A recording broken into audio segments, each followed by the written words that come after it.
যে নেবে সেই দেবে, সেই তো দেশে 6,000 টাকার দিকে ঘর ভরা এখনো গরু এত টাকা বিক্রি করলাম, তাহলে বিষয়টা কি দেশে কিটা?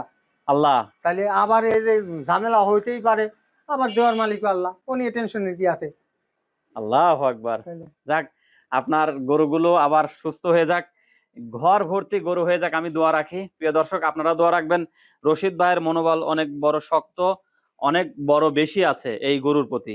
দেখুন না কিভাবে বললো, যে আল্লাহ দিছে সে আল্লাহ নেবে, আবার ওই আল্লাহ দেবে, সেই দেবে আবার। তো প্রিয় দর্শক, এইভাবে আপনারা সাহস রাখবেন এবং কাজ চালিয়ে যাবেন। আল্লাহ যদি চায় তো আপনি আবার ঘুরে দাঁড়াতে পারবেন। প্রিয় দর্শক শ্রোতা, আসসালামু আলাইকুম, স্বাগতম জানাই আজকের এই নতুন ভিডিওতে। প্রিয় বন্ধুরা, আজকে আর কোনো নাদুস নুদুস কিংবা চোখ জোড়ানো মন মাতানো কোনো গরুর ভিডিও নয়। আজকে আমি এমন একটি খামারে চলে এসেছি যে খামারির গরুগুলো দেখে আমার কান্না পেয়েছে। কিন্তু কেন, এর পিছনের কারণ কি, হ্যাঁ জানতে হলে দেখতে হবে পুরো ভিডিওটি।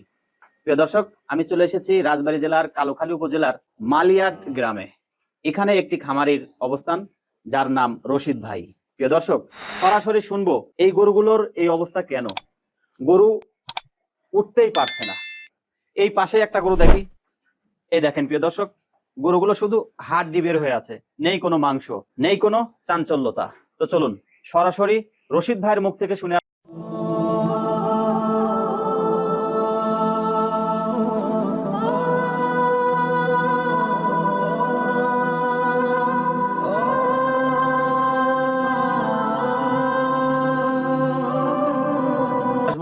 গরুগুলো জন্মের পর থেকে এরকম নাকি তার কোনো ভুলের কারণে এরকম হয়েছে, বিস্তারিত জানবো। রশিদ ভাই, আসসালামু আলাইকুম। ওয়ালাইকুম আসসালাম। কেমন আছেন? আলহামদুলিল্লাহ। প্রথমে আপনার পরিচয়টা জানতে চাই। আমার নাম আব্দুল রশিদ খান, গ্রাম মালিয়াট, পোস্ট রতনদিয়া, থানা কালুখালী, জেলা রাজবাড়ী। আচ্ছা, আপনার খামারে এসে আমার কান্না পেয়েছে আপনার গরুগুলো দেখে, কিন্তু কেন যদি একটু বলতেন। বিষয় হলো আমি নিজে একটা চেক করতে চাইছিলাম আর কি। আমার এই খামার থেকে আমি গরু বিক্রি করেছি, একটা আগে গরু বিক্রি করে একটা এক জোড়া বিক্রি করেছি 3.5 লক্ষ টাকা কুরবানিতে। জি। কিন্তু এটার একটা বিষয় হয়েছে কি, আমি একজন আমার পরামর্শ দিছিল যে ভুট্টা আর গমের ভুসি একই ব্যাপার, ঠিক আছে, একই ব্যাপার। তা ওই একই ব্যাপার ভেবে আমি গত বছরে 3 বিঘে ভুট্টা লাগাইছিলাম। ভুট্টা লাগানোর পরে যায় আমি শুধু ভুসি বাদ দিয়ে ওই ভুট্টা মিল থেকে ফেসে নিয়ে আসে, মানে ওর শুধু ভুট্টা খাওয়াইছি। কিন্তু ভুট্টাগুলো রান্না করেই খাওয়াইছি। তারপরেও আস্তে আস্তে আস্তে আস্তে আস্তে আস্তে আমার গরুগুলো এইভাবে একটা সম্পূর্ণ গরু বসে গেল। আজকে 1 মাস হলো ভুট্টা খাওয়ানো বন্ধ করে দিয়েছে, কিন্তু তারপরেও গরু আমার ঠিক হচ্ছে না, তবুও ট্রিটমেন্ট চলতেছে আর কি। এখন এটা উঠতেই পারছে না, মানে এটা আর কি স্লিপে একটু ঝামেলা হয়েছে, না উঠতে পারছে না। আচ্ছা, তো এখন কি বুঝলেন তাহলে? তাতে বুঝলাম যে এই ধরনের কাজ যেন কেউ না করে, আমার মতো এই ধরনের ক্ষতি যাতে কারণ না হয়। জি, একটা কিছু করতে হলে অবশ্যই ডাক্তারি পরামর্শ নিতে হবে এবং সচেতনতা বাড়াতে হবে। জি। জি। তো আপনার এই যে ফার্ম আপনি দিয়েছেন কতদিন হলো? আমি ফার্ম দিয়েছি আজ 8 বছর। 8 বছর। 8 বছরে লাভবান হয়েছেন কেমন যদি একটু বলতেন। লাভবানের ভিতরে হলে 8 থেকে তারও আরো 2 বছর আগে আমি এই গরুটা কিনি। জি। জি। এটা গরুটা কিনে আমি 6,500 টাকা দিয়ে, ঠিক আছে, 6,500 টাকা দিয়ে কেনার পর আমার এই গরুটা এই দিন দিয়ে 9টা বিয়ান দিল। আলহামদুলিল্লাহ। ঠিক আছে, আল্লাহ যথেষ্ট পরিমাণ আমার দেশে গরুর খামারের ভিতরে ধরে রাখলে যে এত টাকা, এটা কল্পনার বাইরে। আমি যে 3.5 লক্ষ টাকা বেচেছি ওর বাচ্চা, আমি 1,33,000 টাকা বেচছি ওর বাচ্চা, এটা 1,45,000 টাকা বেচছি ওর বাচ্চা, এটা 1,10,000 টাকা বেচছি ওর বাচ্চা, এগুলো সবের? জি সবের। প্রায় আইডিয়া হয় মানে যে এবার এই বছরটা বকনা টাকা। আলহামদুলিল্লাহ, যাকে এই বকনাটা ধরে রাখবেন। এখন ওইটা ধরে রাখবো, আর এটা আশায় আছে আকিকার ভিতরে হোক কুরবানিতে আলহামদুলিল্লাহ ছাড়িয়ে দেবেন। হ্যাঁ, তার কারণ ওকে তার বিক্রি করে খাওয়া যাবে না। না না, আর কতদিন ধরে রাখবেন? আর রাখবো না, আর বিক্রি করবেন না। হ্যাঁ, ছেলে মেয়ে সন্তানদের আকিকা করে দেবেন। আলহামদুলিল্লাহ, ভালো একটা কথা বলছেন। তো এখন আমি আপনার কাছ থেকে জানতে চাই, এখন সকাল দুপুর রাতে কিভাবে পরিচর্যা করছেন? এখন সকাল দুপুর রাত্রে এ হলে কি, সকালে 2 কেজি করে গমের ভুসি খাওয়াচ্ছি, আর রাত্রে খাওয়াচ্ছি হলে 2 কেজি করে, আর দিনে ওই যে মেশিন দিয়ে ঘাস আর হলে গিয়ে খেয়ার হলে গিয়ে কেটে ওইগুলো খাওয়াচ্ছি। আচ্ছা, আপনার গোড়ার সাইজটা কত যদি একটু বলতেন। এটা তো মিস্ত্রিরা বানাইছিল। জি। কতটুকু হতে পারে? 2 হাত। আর এই গর্তে 36 ইঞ্চি। 2 হাত। আর গর্তে আছে কতটুকু? গর্তে হলে গিয়ে ধরেন যে কত হবে, 9 15 ইঞ্চি। 15 ইঞ্চি। গোড়া থেকে পিছনে কতটুকু জায়গা রেখেছেন? কয় ফুট? 7 ফুট। 7 ফুট রেখেছেন। জায়গাটা একটু কম হয়ে গেছে না? জায়গাটা একটু যদিও কম হয়েছে তাতে সমস্যা হয় না। এতে সমস্যা হয় না? না না এই যে গরুর গোয়ালে দেখছি উপরে পেঁয়াজ রাখছেন, জি। এতে কোনো সমস্যা হয় কিনা? না, আল্লাহর রহমতে মনে তো হয় না। কোনো সমস্যা হয় না। না। আচ্ছা, তো আপনার যে চিন্তা ভাবনা রয়েছে এই খামারকে নিয়ে একটু জানতে চাই। এখন খামারকে নিয়ে চিন্তা ভাবনা আমার যতটুকু শক্তি চাষির হিসাব বোঝেন না, এই তো বল পাইনি। তার কারণ এর যদি মানে সাহায্য অনুযায়ী যদি কোথাও কোনো লোনের লাইন কাটতো না, তাহলে আমি এগুলো চেঞ্জ করে বড় একটা কিছু করার স্বপ্ন দেখি। আচ্ছা, ভালো কিছু করার চিন্তা ভাবনা আছে। জি জি। আচ্ছা, তো এখন যে বিষয়টা আমি আপনার কাছ থেকে জানতে চাই, সকাল দুপুর রাত এদের কি খাবার দেন?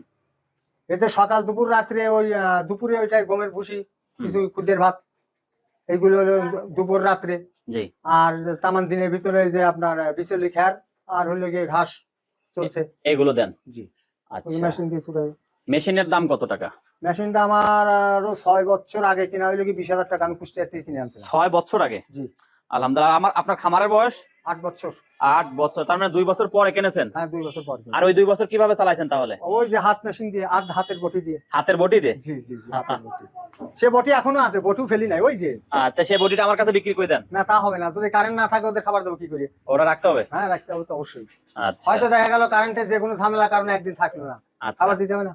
আচ্ছা, এই যে গরু চাষে আসছেন কিভাবে, মানে এই যে গরু চাষ করতেছেন? আমি গরু চাষে আসছি মানে ধরেন যে ছোট ফ্যামিলি তো, হুম। মানে যেটা করি আল্লাহ তাতেই সংসার চালিয়ে নেয়। আচ্ছা। আর এইটার কারণে হলে কি আমি যে 6,500 টাকার বাচ্চা হ্যাঁ। ওরতে পালিয়ে শুধু বাড়াই যাচ্ছি, আর তারপর যে এইগুলো যখন ঠেকান যাবে না ওইগুলো বিক্রি করছি। আচ্ছা, আর যেগুলো ঠেকান যাবে এইগুলো আছে।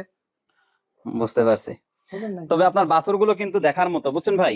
আমি তো দুধ দোয়াই না। হ্যাঁ, দুধ দোয়াই না। দুধ দোয়ান না? না, আরে আল্লাহ, যতটুকু ওরাই খায়, আমি নিজে খাওয়ার জন্য এক পোয়া দোয়াই না। এই অবস্থা!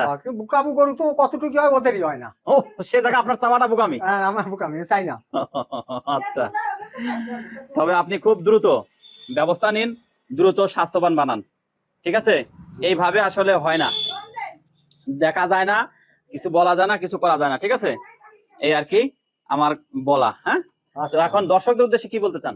দর্শক উদ্দেশ্যে আমার মতো ভুল যেন না করে, এটাই হলে গিয়ে আমার দর্শক উদ্দেশ্যে কথা। ভুলটা যেন না করে, ভুল করলে আমার মতো মার খেয়ে যাবে, উঠে দাঁড়াতে আর পারবে না। না না না না। তো আপনার কি মনে হচ্ছে সম্ভব, আল্লাহ যদি চায়? আমার মনে হচ্ছে সম্ভব না। আমার মনে হচ্ছে যে এইগুলো মানে এই বাচ্চাগুলো ঠেকায় আবার তৈরি করতে পারে, ওগুলো সব সাইড দিতে হবে।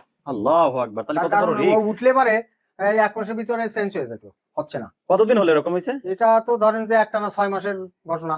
ও, ডাক্তার সাহেব কি বলছে? না, ডাক্তার ট্রিটমেন্ট, ডাক্তার এসে বলছে যে হয়তো ক্যালসিয়াম প্রবলেম। আমি কি চালান, হয়তো 10 দিন পরে ক্যালসিয়াম দিতেছে, ট্রিটমেন্ট করছে, 1 দিন 2 দিন পর পর এসে ইনজেকশন দিয়ে গেছে, মানে ওষুধ আমি কিনে আনছিল বাড়ির পাশে দিয়ে গেছে। কিন্তু ওটাই যদি ক্লিয়ার হইতো তাহলে তো গরু আসলে উঠে যেত, এতদিনে হয়ে যেত। কিন্তু উঠবে মনে হচ্ছে না।